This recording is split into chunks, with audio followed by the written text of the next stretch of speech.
আজকের সারাদিন কর্মব্যস্ততার মধ্যে কেটেছে। বাংলার ইতিহাসে এক নজিরবিহীন ভোট সম্পন্ন হলো, যে এত শান্তিপূর্ণ ভোট, এত ব্যাপক আকারে মানুষের উৎসাহর সাথে যে ভোট প্রদান করা, বিশেষ করে ইসলাম এটাকে প্রায়োরিটি দেয়, যে মানুষের গণতান্ত্রিক অধিকারকে হরণ না করে অক্ষুণ্ণ রাখা, এটা ইসলামের প্রায়োরিটি। আর দ্বিতীয় নম্বর, প্রথম নম্বর হলো আল্লাহকে আমি এর জন্যে ধন্যবাদ জানাবো যে সুন্দরভাবে ভোট হওয়ার জন্যে। তারপরে বিশেষ করে ভারতের নির্বাচন কমিশনের যে এত সুন্দর আয়োজন, এত আঁটোসাঁটো নিরাপত্তা, কোথাও বুথ জ্যাম, ছাপ্পা, রিগিং, কোনো রকম কোনো ইনসিডেন্টের কোনো খবর নেই।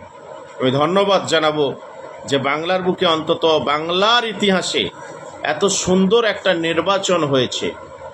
তারপরে বলি যে কোথাও কোনো গণ্ডগোল না হওয়ার কারণ হলো তৃণমূল কংগ্রেসের পাশ থেকে সংখ্যালঘু সমাজ সরে যাওয়া, বিজেপির পাশ থেকে হিন্দু বলিষ্ঠ ফ্যামিলির মানুষজন সরে যাওয়া, এটা একটা বড় দিক।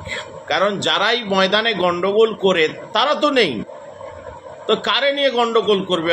অথচ আমরা দেখেছি বিজেপি আর তৃণমূল নেত্রী থেকে নিয়ে ওদিকে দাদা, এদিকে দিদি, ঝাঁটা নিয়ে বার হবে, অমুক নিয়ে বার হবে, বিভিন্ন প্ররোচনা দিয়েও কিন্তু কাজ হয়নি। তবে হ্যাঁ, এখানে শাসকের জন্যে কিন্তু একটা অশনি সংকেত, আর মানুষকে ভুল বুঝিয়ে রাখা যাবে না। আর এটার একমাত্র কৃতিত্ব আমি বলতে পারি, বাংলার বুকে নবজাগরণ সৃষ্টি করেছে একমাত্র নওশাদ সিদ্দিকী ভাইজানের যে সাম্যের বার্তা, ভালোবাসার বার্তা, এটাই বাংলার মানুষের মনে অন্তত জায়গা করে নিয়েছে। থ্যাংক ইউ, ধন্যবাদ। আর এক দফা বাকি আছে। সুষ্ঠুভাবে ভোট দেবেন, ভালো থাকবেন, সুস্থ থাকবেন।